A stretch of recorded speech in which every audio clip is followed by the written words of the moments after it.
Teach me to place no one above myself. Hey everybody, welcome into the Big Bro Show. We are extremely excited today. We have our very first guest, Pamela. Welcome in. Thank you. Thank you. I'm so excited to be your first guest. What an honor. Yes, absolutely. So for anybody who doesn't know, we are going to have a guest every single month to kind of go through their careers and give you guys some information if it's something that you are interested in getting into.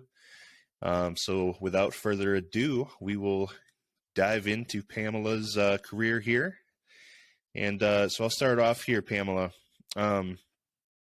What's something about you that most people familiar with you wouldn't know? And it doesn't have to necessarily be career related. Okay.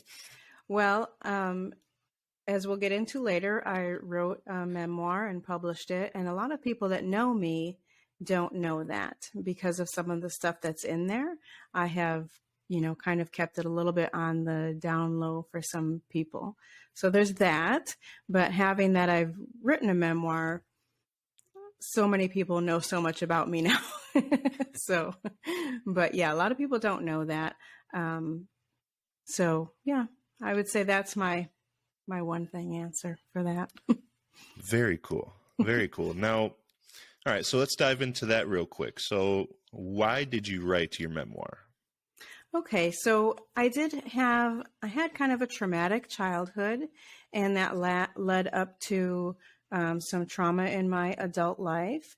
And so I started writing just to write it all out, to get it out of me. I was having nightmares, I was having suicidal thoughts and all of that. And I needed to it was almost like journaling, but I was writing it out as my life story. And one of the reasons was in case the suicidal thoughts won, then I would have it kind of logged out there so that people who knew me would see that and know what happened or what my whole life was up to that point. And then as I started healing and everything, I went to therapy, and I was reading some other memoirs, and I was reading some other people's stories of making it out of, rough times and, having gone through some terrible, terrible things and making it out to do some amazing things.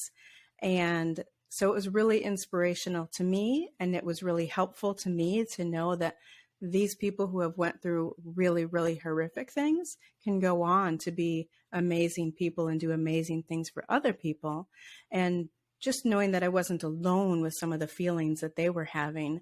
And so then I decided to go ahead and make it into a book and to start writing it as, to publish it later when it was done. So with so many, I'm assuming so many intimate details in this, especially about suicidal thoughts. Was there any thoughts about not doing it? And how difficult was it to come to the conclusion that you wanted to put this out there? Well, I made sure that I changed all the names. I even changed my own name so that I wouldn't, have any issues with that. And I made sure to put in the introduction that this is from my perspective, from my memory, just in case there was any kind of backlash of anybody saying that something wasn't, correct in there. Right. So I wasn't really concerned. I was concerned with my mother ever seeing it. And so that's why a lot of the family doesn't even know that I wrote it. Because I had a sister that was killed in a car accident when she was 18 and I was 14. And that's kind of one of the things that kept me alive, was I didn't want my mother to have to go through that again. And so I was neglected as a child. We lived in poverty. I was hungry. I was alone. A lot of people have been through that. But I also had some sexual assault happening, and just so much throughout my life. I was a teen mother. And so many things that I didn't want to upset anybody. Protecting my mother's heart, once she passes away, I think I'll open it up to, if any other family members care to read it, but I don't want my mom to feel bad or to feel hurt by it. Um, so, so yeah. And yeah. Would you say that your childhood was the main source of all of that? Yeah, the interesting thing is so I had a total breakdown I had mentioned, and in therapy, I noticed that how much of the childhood stuff led up to the toxic relationships as I was older, and some decisions I made as I was older, and just my mental state as I was older. And so only when I was 50 and I was in therapy after a total mental breakdown did I realize that my childhood trauma had led up to what was going on in my adult life.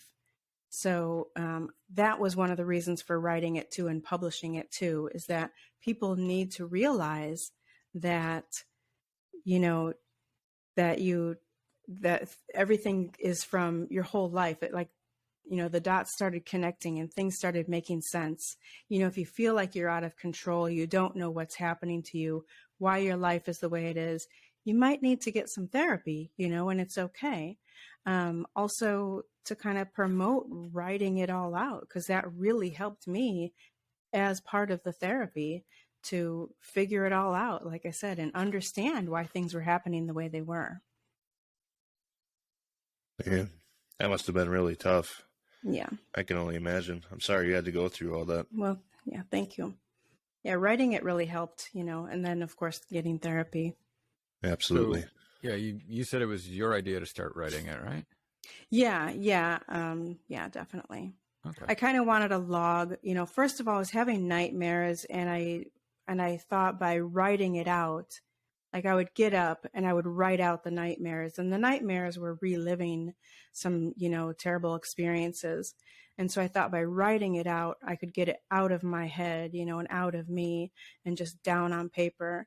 But then also when I was feeling suicidal, it was kind of like, well, I wanted what I was writing to be kind of accessible to my family, or whoever would see it, not like a suicide letter, but just kind of like, oh, now we see why, we see what happened, because I never talked about stuff, And it seems like it acted as sort of a catalyst to help you release instead of bottling it all up. Yeah. Because, yeah, I mean, life experiences are like adding water to a cup. It doesn't go away. You just keep filling that cup up and up and up. Right. And this was your way of taking little bits out to at least keep your sanity. Yeah. Yeah. And it helped me to understand, to not feel like life was so out of control. It helped me to understand what happened and why it happened. And once you start writing it out and you start realizing things, it's like, well, of course this happened after this and that happened after this. Just kind of made sense, It gives you perspective. Yeah, absolutely. Yeah. Now, do you know if anybody has, how do I put this? Has anybody reached out to you? Maybe it's somebody personally, or maybe it's a stranger. After you had written the book and published it and everything, did anybody reach out to you telling you that maybe it helped them? Well, it's been out for just a year.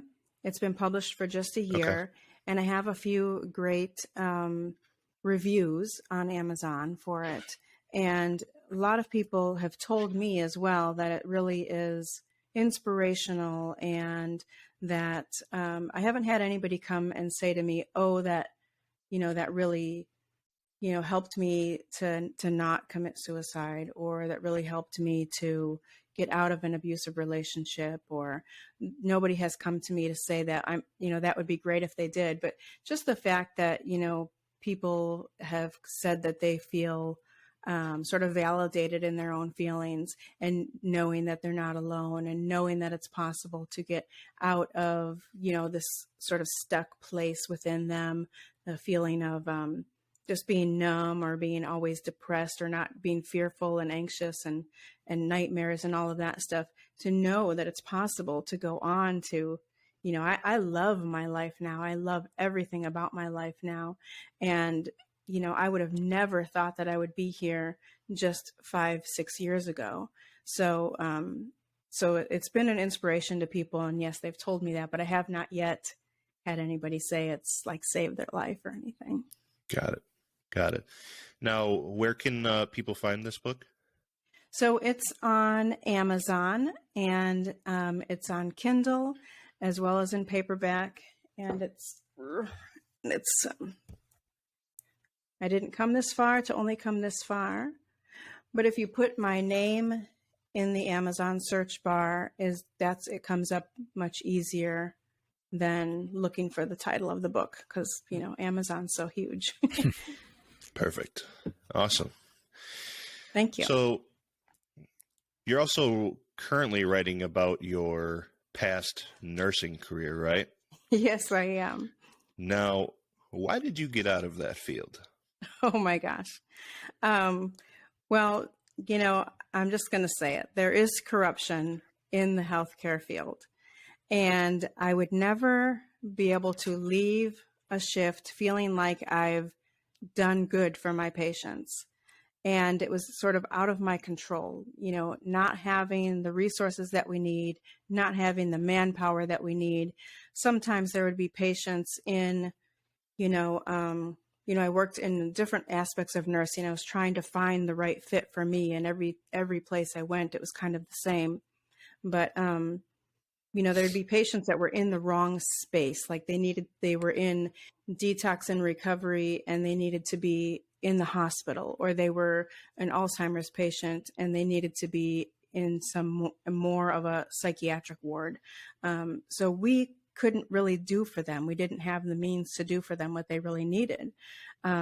So always feeling like doing a disservice to the patients rather than giving them the best care that we knew how. We didn't have what we needed to give them the best care that we knew how. We were always overworked, sometimes doing 12 to 16-hour shifts, understaffed always. So it just was really, I always say that it was a soul-sucking career. And I started in 2007, and by 2010, I already knew that I needed to look for something else. And that's when I started looking into hypnotherapy. But I continued on with nursing until 2020. Wow. Okay. I find that kind of concerning too, and shocking in a way. Being a Canadian, we have socialized medicine up here, and we're always told that, Americans have such better healthcare because it's a paying system. And so this is shocking me. I see all the downfalls of socialized medicine, but hearing that you guys are short-staffed as well. I mean, after the pandemic, even leading up to the pandemic, our nurses were just run ragged. I did not expect that from the American system, where it's a payer-based healthcare. Yeah, that's a financial thing. I'm sorry. No, it's okay. And that's what I was going to say, actually. That's where I was going to, is one of the places that I had worked. So in Alzheimer's unit, so you have, 24-hour care. We were short-staffed, like severely short-staffed at one point. And we were asking the people, the higher up people, there are like on-call nurses. There are agencies that you can call in extra people until you get people hired, right? Yeah. And they had said, they just, outright told us, well, we need to make, I won't get my bonus, I won't get my raise unless we get, unless we stay within budget. So we're not even looking to hire, and these on-call nurses are so much more expensive. So we're not looking to do that. So they're just saying, we're going to let you guys suffer through until we get either more patients. So that was another big thing about the whole nursing career, is it seems every place was all about the money so much more than patient care. And it's not just you suffering either, it's the patients. Yeah.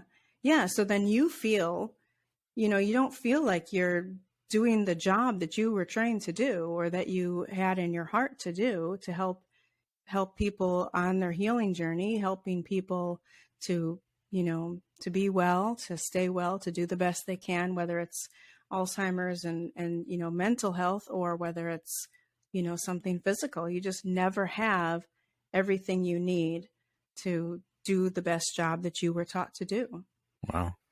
It's interesting too, because in Ontario right now, our premier, I guess our head of state, he's introducing sort of a two-tiered system with a for-profit, and he's saying, oh, that's going to clear up our wait times. Our nurses aren't going to have to work as hard. But based on what you're saying, it sounds like it's just going to be just as bad, except there's going to be profit for, I guess, that 1%.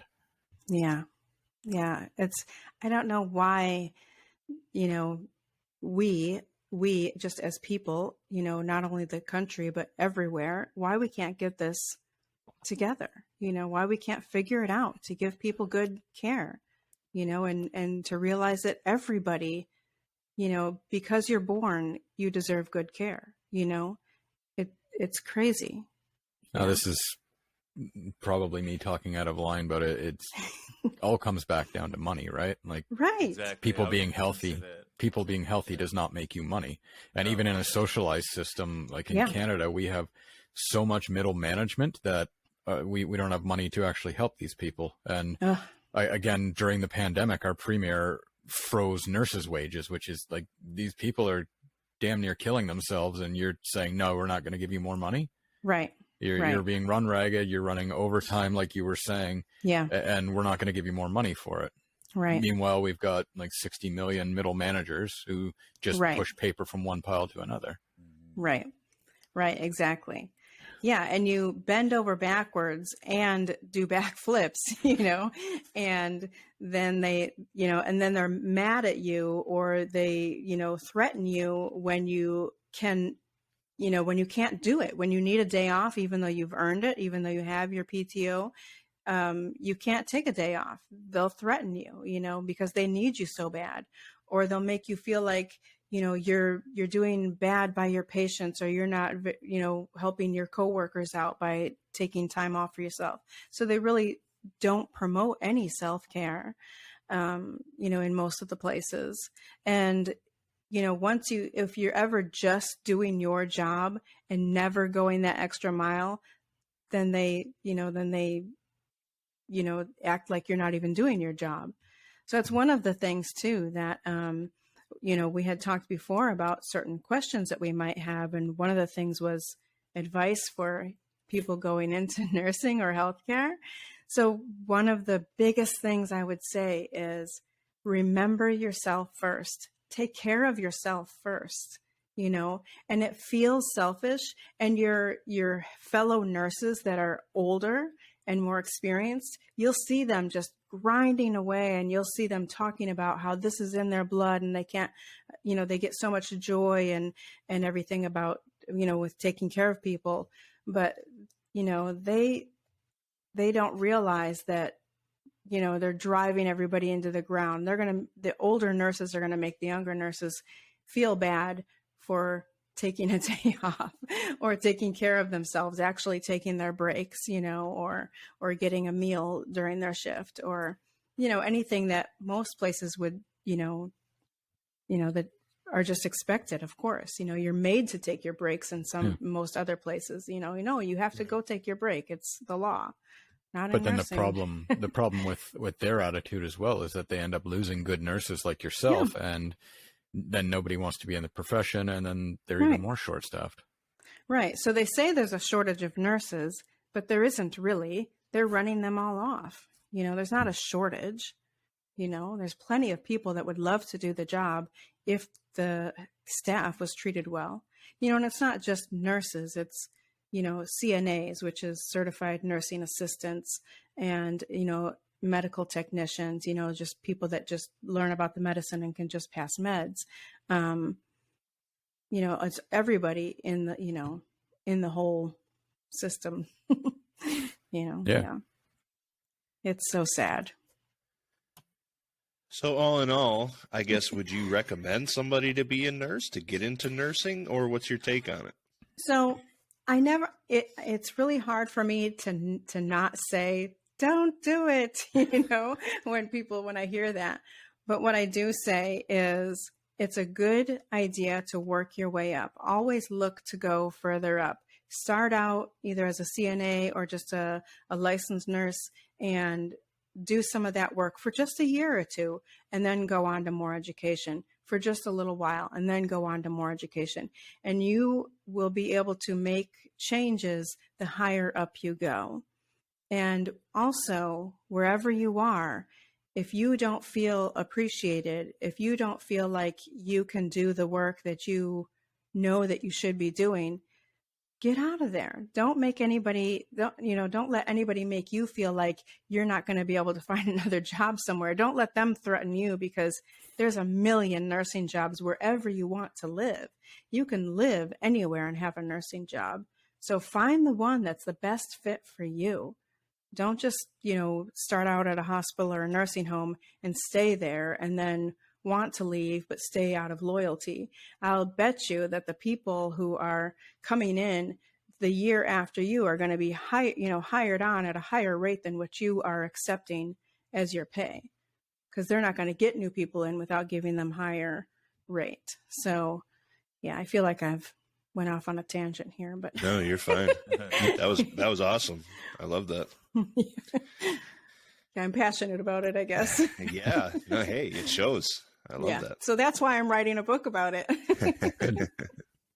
Yeah, because I have a little bit of this in my memoir. And so I've had people asking me, more questions about the nursing bit. So I'm like, maybe I'll write another, because memoirs can be like just on a certain topic of your life. It's not like an autobiography. So actually, since you brought up the memoir, I'm curious, how did nursing affect your mental health during all? I'm assuming it didn't help it very much. No.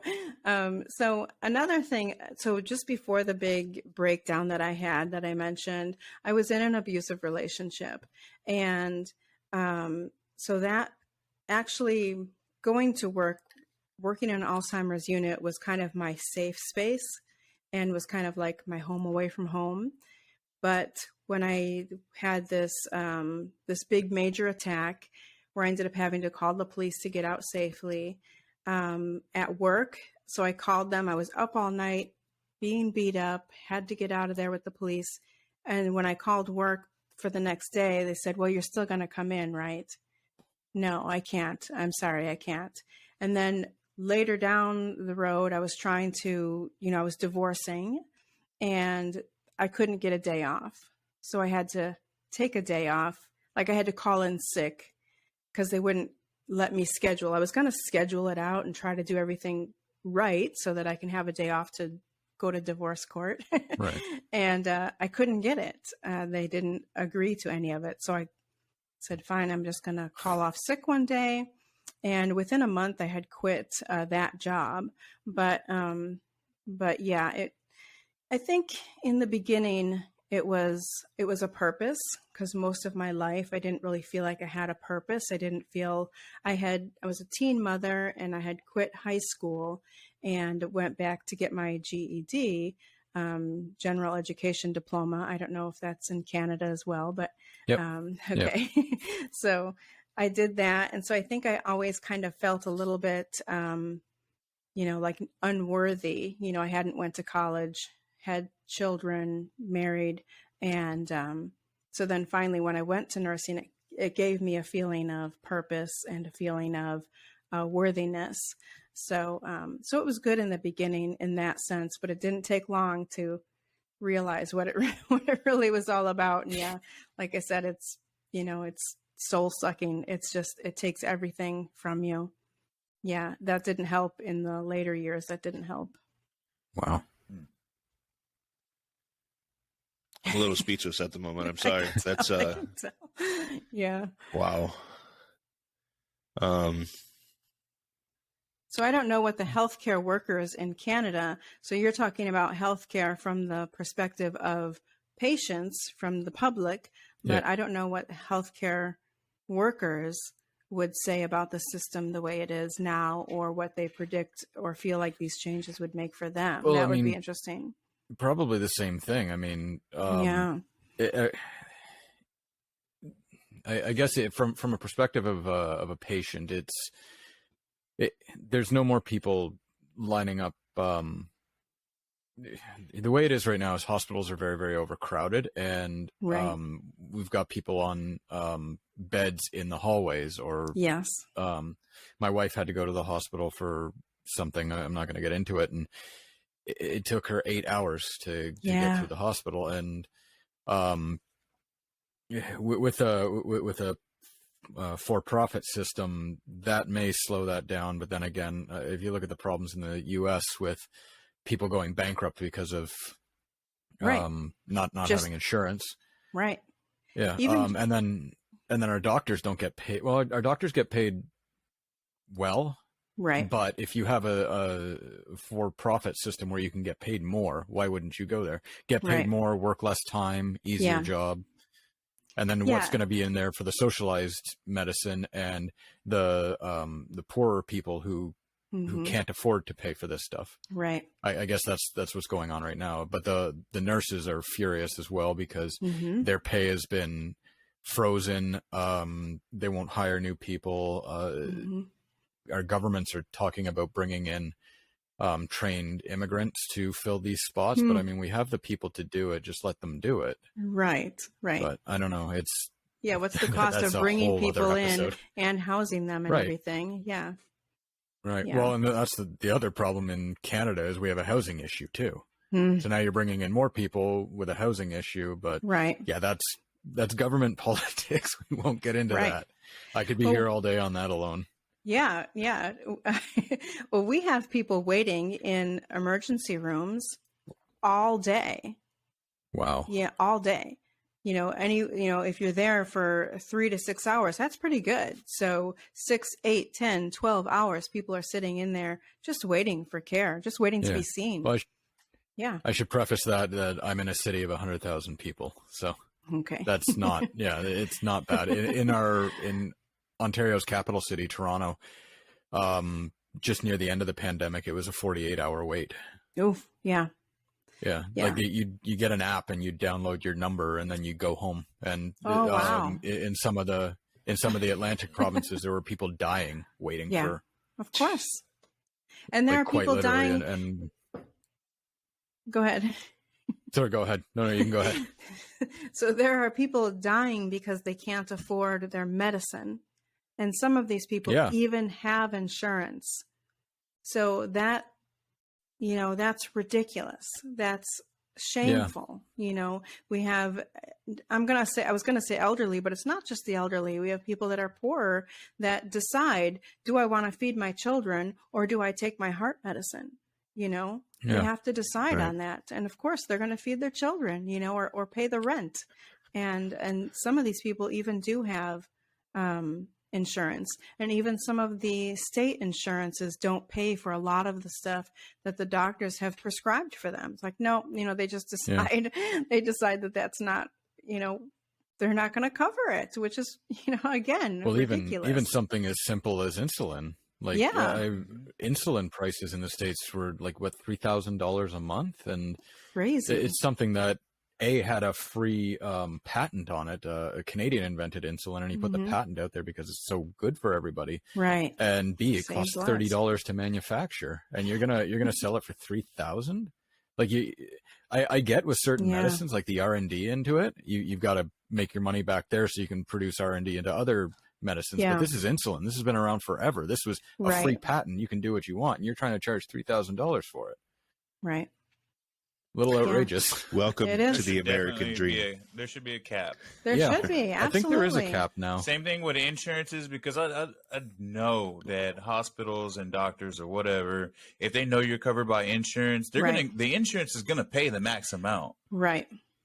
Right. So if the insurance or whatever government regulations say, hey, if you're insured medically, you can only be charged this much. yeah. Insurance can only be charged this much Right. for whatever it is.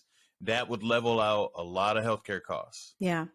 And I even saw in working in nursing homes and then in detox and recovery are two places that I saw where patients were kept because they had good insurance, Really? even beyond the point that they would be there. So somebody that needed to be there and could benefit from what our services were offering, if they didn't have insurance, they were left, they had to go, or they were let out earlier. Like, okay, you have this, 2-week program and then you have to go, but people that are well past their recovery and ready to move on to the next step, well, their insurance is still going to pay for a certain number of weeks. They're going to do what they can to keep them there to get that money in, even to the, disservice of the patient. So, that's a whole nother thing.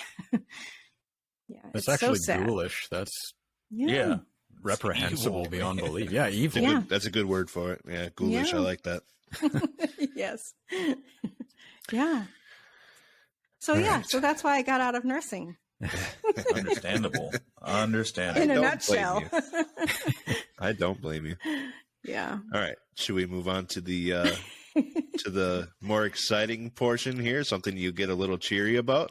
But just a quick kudos to all the nurses and doctors out there right now who are struggling through this. Yes. Our thoughts are with you, and hopefully eventually it pans out. It has to. It has to. There's got to be some breaking point. Yeah. Where big changes happen. Yeah. Yep. All right. So currently you are a certified hypnotherapist. Yes. When did you become passionate about this field? So, as I said, in 2007, I got my nursing license. And in 2010, I was looking for something a little more holistic, a little more natural, and something that I thought would really help people on their healing journey, whatever it was.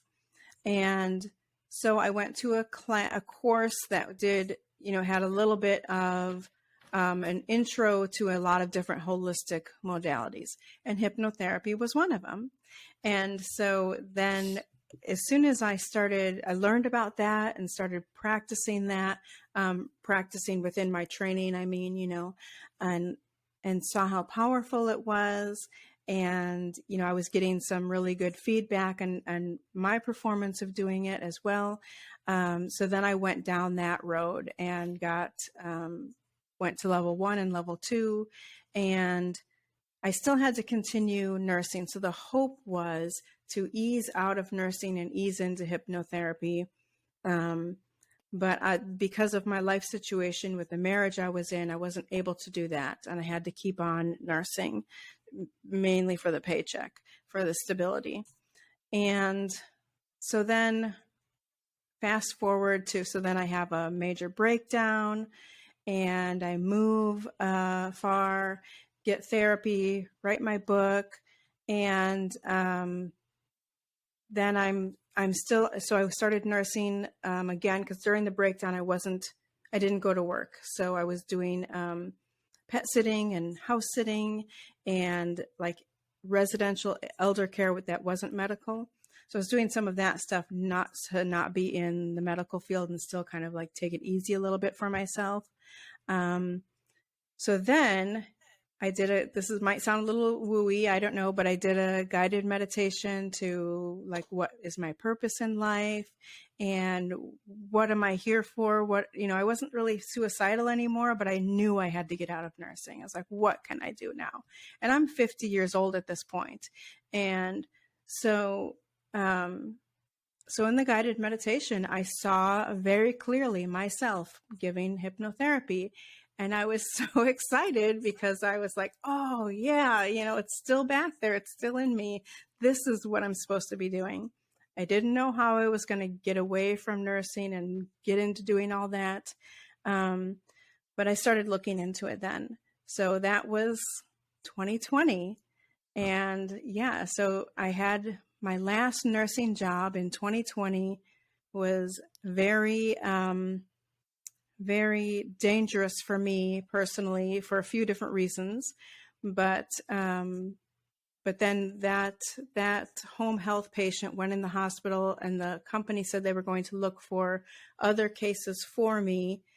That's what happens in home health. And I said, never mind. I was already in hypnotherapy training, and so then I became certified and with the American certification. And was taking patients because of 2020, because of the pandemic. I was able to take clients all over the place. I had a couple clients in Canada. I had even one in Paris, and just because I could do it on Zoom or do it over the phone. So it really opened it up. And not only do I love every minute of it, but I feel like I get as much as I give from it. So just as much as nursing was soul sucking, this was feeding my soul, so yeah. So another interesting story about hypnotherapy is in that guided meditation, when I saw myself giving hypnotherapy, I had a lotus tattoo on my chest, which I do now. And and it was bigger in my guided meditation though. And I didn't have it at the time. And I thought, I just kind of made a mental note of that. I was like, oh, that's really cool. That I wasn't thinking of getting another tattoo. I never had that on my mind. And so then I saw that, and then I put an item up for sale, and it was in one of these groups that's for sale or for trade. And a tattoo artist says, will you take a tattoo? They're like, this might sound crazy, but would you be interested in a tattoo for your thing? And I'm like, oh my gosh, wow. It's meant to be. That's right. Crazy. So there's my lotus. So then I got that. And another interesting thing about the lotus is so the second training I went to, so I went to training at one place in 2010, and then I went to again for more training to be certified in 2020. Their logo is a lotus at the school. So it just really all these like signs from the universe, Yeah. I'd say that is a really neat story. I know, isn't it? Yeah. It's so awesome. Yeah. So, okay. So going back to nursing. Okay. What experiences from nursing have been beneficial in your transition to hypnotherapy? Well, one of the main things I think is that I really have a good idea or a good, it's instilled in me for confidentiality. They talk about it in the hypnotherapy training, but it's not really pressed upon you as much as it is in nursing, of course. And so I feel like I have that bit, and then also, if anybody comes to me and they're on depression medication or they're on, any kind of mental health medications, I really instill in them to, even if you're feeling better from your sessions, don't stop any of your medications unless you speak to your healthcare provider. So I really make make sure that I instill that in them. So I think that those two things are something that I would bring to the table that others might not think about as much, Absolutely. Those are important things too. Yeah. And also, if something is kind of beyond I've worked, like I said, in Alzheimer's, I've worked in a psych ward, I've worked in detox and recovery. So if anybody comes to me that I feel like you really need to be in a facility or you need to go see somebody else, I feel like I would know that, and I could say, I'm happy to work with you, but you need this as well, Mm-hmm. Absolutely. So, yeah, I actually, before the interview here, I was thinking about hypnotherapy and with mental health being such an important aspect of people's lives now, especially in the 2020s, and with your experience with mental health, where does hypnotherapy fit in to mental health? I guess taking care of your mental health. Yeah, it's not covered by insurance, and even though the American Medical Association and the British Medical Association have approved hypnotherapy as a therapeutic measure to help with certain issues, it's still not considered really therapy. It's kind of a woo-woo kind of a thing, kind of a an alternative thing for a lot of people. And if anybody is, I always offer a in my consultation, I offer a free sample session so they can just see how it feels and see what it's about. Just a short little, like 10-minute relaxation session, just so they can see how it feels and what it's all about, how it feels for them. So would this be something to like augment what I guess a psychologist would recommend, or what a doctor, not necessarily like this will fix all your problems? It's sort of right. It's not necessarily it'll fix all your problems. It's not a cure-all. It's not a magic trick. It's not stage hypnosis. That's a totally different thing. And I do have clients that come to me that are also seeing other types of therapists. And to me, that's awesome. It makes me makes me feel that they're really serious about their mental health, and they're really trying everything that they can. Also, I've had clients that come to me, they have stopped their therapy because they've been going to their therapist for years, and they feel like they're telling their same story over and over and over, not really getting anywhere. And we can kind of get right down to the root of the issue by working with their subconscious mind rather than always just talking and talking and talking about it. So different things work for different people, and I don't want to knock therapy at all. I mean, that's definitely, I suggest everybody go to therapy, honestly.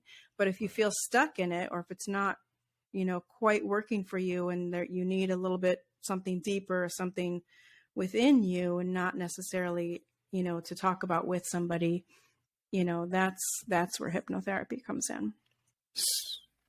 I have a question about the hypnotherapy. Mm-hmm. Do you do a lot of guided meditations during your therapy as well? Is it? It's very, very much like a guided meditation, and that's one of the first things I ask in my consultation is if you've ever done any guided meditations, because that's very much what it's like. But it's more focused. Mm-hmm. So we focus on your betterment and your well-being, rather than like with a guided meditation, a lot of times it's just a full relaxation and kind of a inner peace, nice kind of a thing. Sometimes there's a focus. An intention. Manifest an intention. And so sometimes with whatever people need, it depends. But with hypnotherapy, we can go to inner child work. We can get to places that, a guided meditation might not get you as deep. And it depends on the person too. Like some people go really deep with a guided meditation, and other people are like, yeah, I feel relaxed. That was nice. So it depends on the person for sure. Okay. All right. So this one's a little bit out in left field. Do you know who Aaron Rodgers is? I don't. You don't know who? Okay. I will skip that question then. I was going to get into because so he's the quarterback for the Green Bay Packers. Oh, I wouldn't know. Yeah. So he's not a sports person. No, that's fine. I'll obviously cut this part out, but I just wanted to explain to you. So he's getting a lot of backlash. He's doing a lot of hypnotherapy and all kinds of different alternative things for his mental health after the seasons are done right now. And it's just crazy to me that people are, how do I put this? People are being so judgmental of the way that people deal with their own inner conflicts. Right. It's very interesting to me. It's kind of funny too, because everybody is all mental health now. Take care of your mental health, but then they're being judgmental about it. Like it's not even a catch-22. It's complete hypocrisy. Yeah. Yeah. Absolutely. I think there's so many forms of mental health care. Like we only know what's been studied, but there's so much more to it that we can explore, like guided meditations. And it's been proven. I don't know if you've heard of Andrew Huberman Labs. He has another podcast.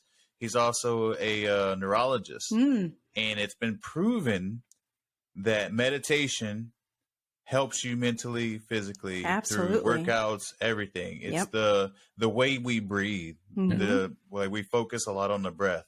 And it's the same thing an athlete does before an exercise or a run.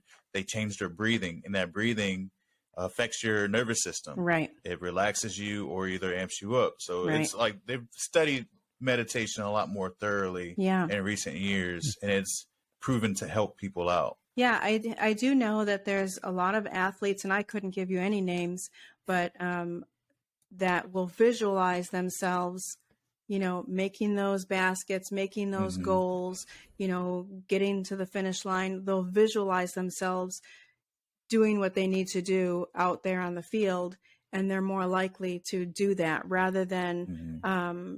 rather than just, always physically practicing. That of course is very important. But they'll also mentally practice, and in their Right. mind, in their subconscious mind, they will see themselves doing it. And you have to get the feeling of it too. Like even people with test anxiety, we can get you to where you are visualizing yourself just being 100% positive of all the questions and all the answers. And like, yep, I know that one. Yep, I know that. And you're just sure of yourself. And then seeing the results of being, getting that 100% or whatever it is, or getting that A. And how would you feel when you get that? It's like, oh, yes, I made it. I did it. And you're so excited that you did it, and how an athlete would feel when they made that goal or whatever it was. So hypnotherapy is great for that as well. And I did work with one guy that was doing a marathon, and he had done marathons in the past. And he always, like at the very end, is like his chest would be hurting, his legs would be hurting. And so we did like 3 sessions together, I think. And then when he had his marathon, it wasn't until afterwards when he was in the car that he realized, I feel great. This stuff works. That's And awesome. I have a testimonial page on my website for hypnotherapy, and he wrote a nice testimonial, wrote all that out about how he usually in the past he's had these things that have held him back in the towards the end of the marathons, but how he felt after this one. So It's funny you mentioned that too, because I found that out entirely too late in life, and I've been trying to impress this upon my kids, is that your mind will give up long after your body does. Like you can keep your mind will give up long before your body does. Yeah. You can keep doing something forever and your mind will tell you to quit, but you can keep going if you just power through that. But I'm sure hypnotherapy is not about powering through it. Right. It's about, feeling empowered and feeling, breathing clearly and deeply, and feeling at peace with your breaths. Yeah. And with each mile that you go, you're feeling more and more empowered to continue going, and just that kind of stuff. Yeah. But yeah, it's the mental aspect about it. Yeah. If you're in the mental game, the physical game is nothing. Yeah, I think I just quickly looked that up, and it was Yogi Berra said baseball is 90% mental, and the other half is physical. Right. And yeah, if I remember correctly, seeing pictures of him, he wasn't very physically fit, was he? Most of the baseball players back in the day, I don't think were. Yeah. Babe Ruth out there with a cigar and a hot dog or something. Big old belly. Yeah.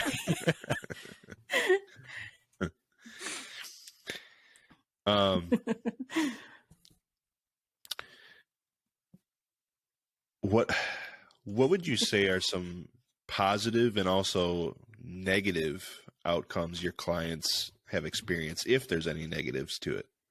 So the only negative thing I would say is that if they tried too hard to hang on every word, if they weren't able to let go and just be and let whatever's going to happen, and tried to control the sessions.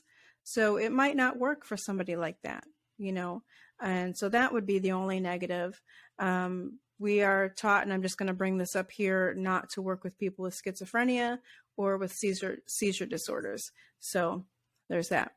But yeah, the only thing I have seen is when people try to control the session rather than just letting go. And that's one of the things about doing it through Zoom or even on the phone, is I find that compared to in person, people are able to let go quicker. They fall into it much quicker because they're in their own bed or on their own couch or, wherever they want to be that's most comfortable in their house. And, they can be wearing whatever they want. They don't have to drive somewhere after the session. They can just stay in that, I call it the after hypno glow, they can just stay there. And we have the ability to do it later at night then too. And they can just get that and then process through the night as they sleep. So that's been really helpful too. So some of the benefits, like I said, I have a testimonial page on my website, but, I've had some addictive, people that were addicted to things that, less cravings, less urges for things, noticing one of the major things that I notice that may seem kind of vague, that somebody will come to me for this or that, and they find out later that it's something different, that it's something else. Like that was just a symptom. Like there's like, like a dandelion root, it goes really far in and it's got all these little offshoots. So these little offshoots are the things that they're thinking they're coming to hypnotherapy for, when it's really something much deeper. And so we'll get to that deeper root rather than just taking care of this little offshoot of that root over here.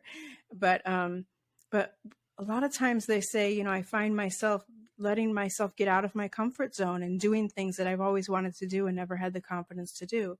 Or I find myself responding to, situations that in other, back in the past, I would have, reacted terribly to, or would have, affected me for days. And now I'm able to just, to just let it go, or to respond, with a more clear head. Yeah.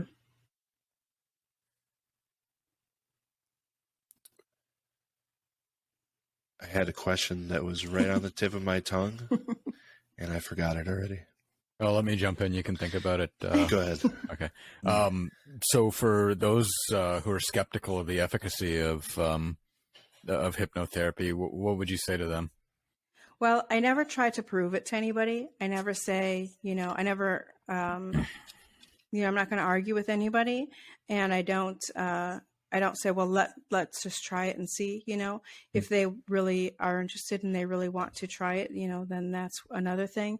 But for me and a bunch of other hypnotherapists, go look at the testimonial pages on the websites, go read about hypnotherapy on the American Medical Association or the British Medical Association, or even the American Psychological Association, I think also has talks favorably about hypnotherapy. So I would just say that, just do your own research, and, but I'm not going to I never try to prove it to anybody or talk anybody into it or anything. I'm guessing people who are skeptical wouldn't be the best candidate for it anyway. Well, sometimes they are, actually, if they're, oh, really? Sometimes they can be, because I've had people that, are like, well, I don't, and this would be more in, so part of the training is working for free with the public. So I've had some people that were just doing it for me because I needed the hours, I needed the training. And so, there was, I'm going to talk about 3 different people here that this was during training. So one woman, she said that she was just going to, as a favor, she didn't expect anything, and we were just doing like a basic one. She said all her dead relatives came in and said goodbye to her during this. And I was like, oh my gosh, we didn't say anything about dead relatives or the other side of the veil or anything. Wow. We didn't say anything like that in there. So as soon as she was able to drop into her subconscious, that's what happened to her. So it was like she had some sort of connection that, that was just waiting right there just for her to let go.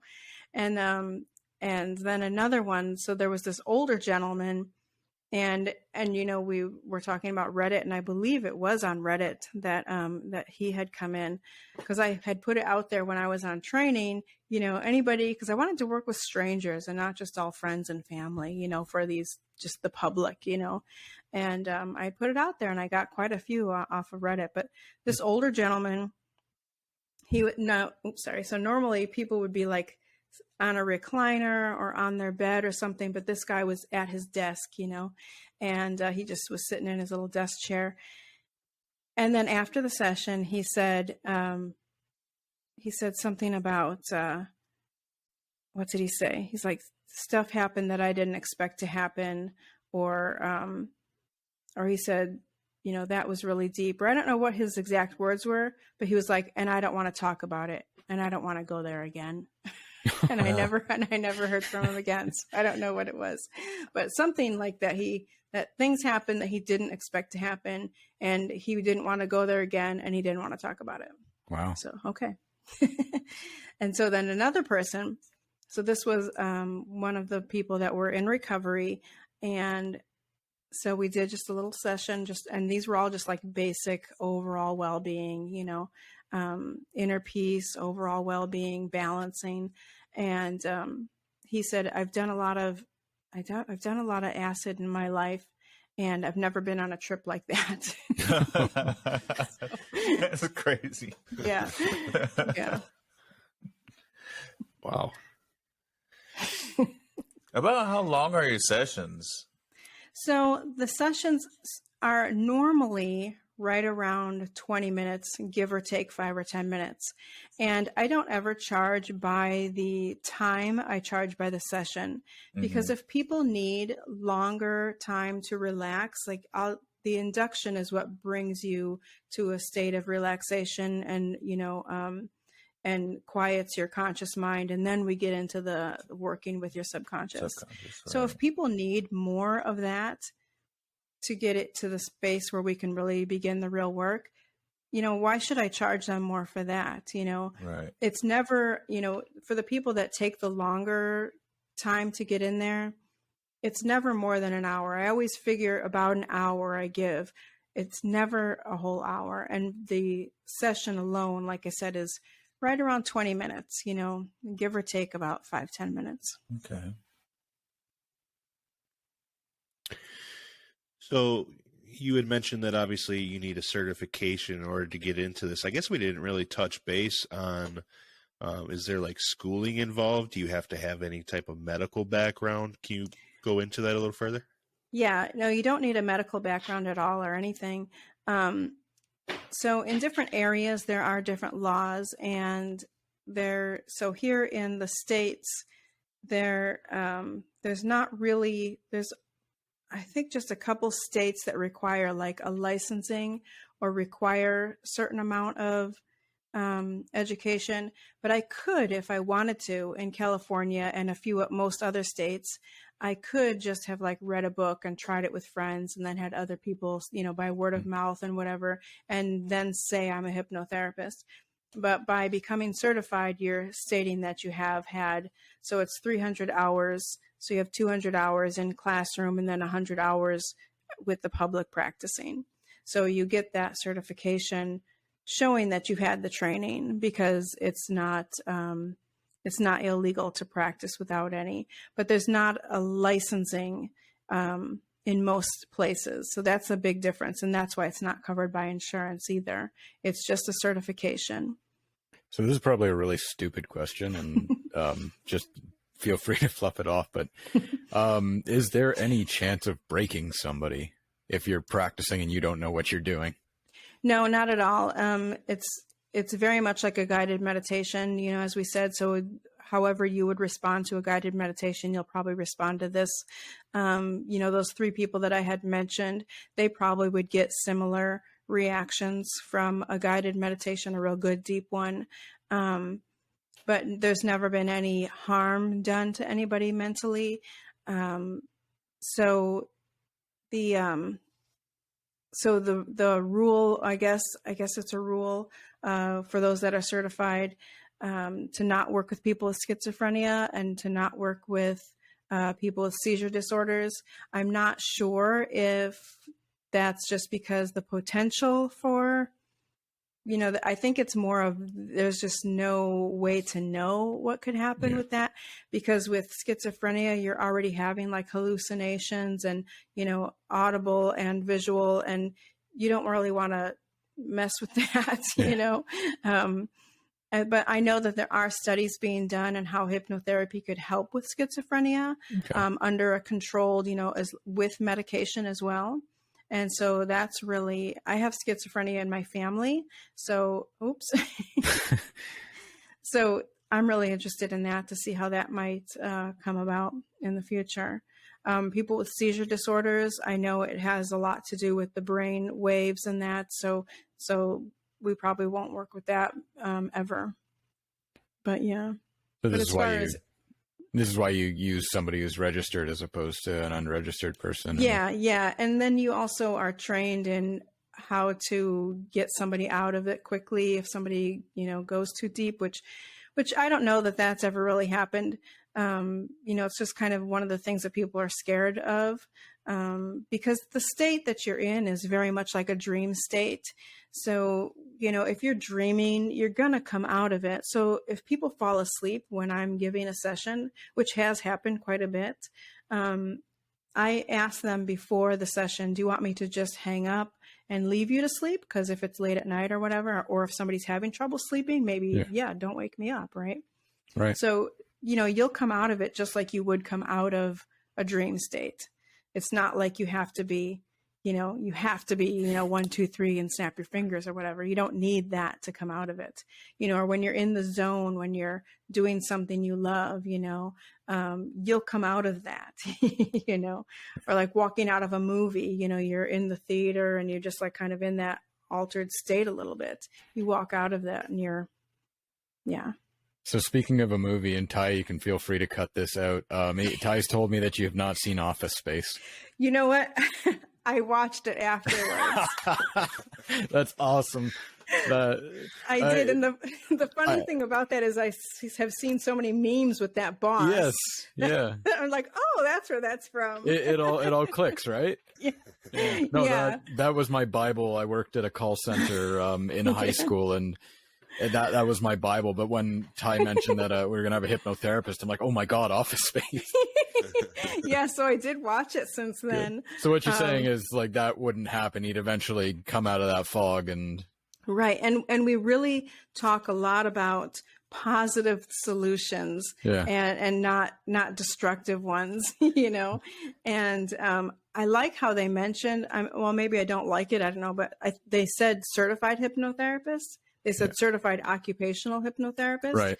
And they would never have like a room full of people, right? And they're giving hypnotherapy. That would not happen. Yeah. If you work with a husband and wife, or you work with a child, then you might have, if they want the person in there with them, the partner or the parent or something. Yeah. But you're not going to have a room full of people. Yeah, if I remember correctly, there were like 4 people in that room in that movie. Yeah, I was like, what are these people doing? They're not even like, they weren't even anybody. One was a girlfriend, but I can't imagine him being able to let go with her being around, especially with how their relationship was, according to the movie. And there was some other guy there. I don't know who that was. Yeah, with the doctor. I had no idea who that was either. Yeah. But I'm glad you watched it. I did. I like to get anybody who hasn't seen it to see that movie. It's a cult classic, funny. And it's fantastic. I'm sure everybody, especially if we promote this on Reddit, I'm sure everybody on there will know exactly what that. Right. And they'll be surprised that I didn't see it before. I know. My husband's the same way. Yeah. They'll probably watch the episode going, "Come on, she had to have seen it." Yeah.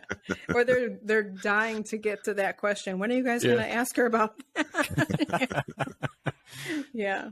Yeah. My husband, he's one for all these cult classics too. And he was surprised that I hadn't seen it. But he had forgotten that there was a hypnotherapist in there. Oh, yeah. He hadn't watched it in a while. So you guys had a movie night and he was super excited, I'm guessing. No, I actually watched it without telling him that I watched it. I watched it on my own. Because I wanted to pay attention and not have him tell me what was coming up or anything. Smart move. Yeah. Yeah. All right. I have one last question for you. Okay. If you could give advice to your 18-year-old self, what would it be? Get some therapy for Obviously. your childhood. Yep. Because I never had therapy until I was 50. So get some therapy, and that you matter. I would want her to know that she matters, that what she wants and what she feels matters, because I never felt that. And I kind of went along with whatever life brought, you know, which wasn't very good. But yeah, I would try to instill in her that she matters and self-care and to get some therapy. That's great. I love that answer. Might have got you out of nursing a little bit earlier too. I probably wouldn't have went into it. All right. Well, if you guys have any questions for Pamela, feel free to either shoot us an email or you can also comment down below in the YouTube video. And again, thank you so much, Pamela, for your time. And Thank you. we'll see you guys next week.